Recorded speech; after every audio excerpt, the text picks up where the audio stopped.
ஒரு கதை சொல்லு. ஒரு வீரனோட கதையை கேளுங்க. வீரனோட கதை. சூத்திரதாரியின் சூதனை எரித்து அகங்காரனின் நெஞ்சை கிழித்து மாயாசுரனை நிர்மூலமாக்கும் துரையாய் நொந்து வெந்தவரின் பரவசத்தை சுமந்து வந்தார் ஒரு மகாதா.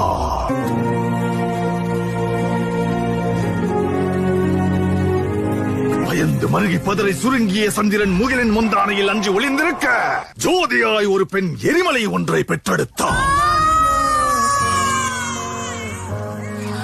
எரியும் தீயினில் பொழியும் மழை போல் சாவின் வீட்டினில் காலனை வென்றவன். ஆணவத்திற்கு எதிராய் கிளர்ச்சி ரூபத்தில் லங்கேஸ்வரனுக்கு எதிராய் வெள்ளேந்தி நின்றார்.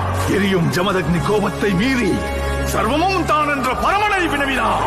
வேட்டைக்காரரை வேட்டையாட ரணவேட்டையனாய் வந்தார்.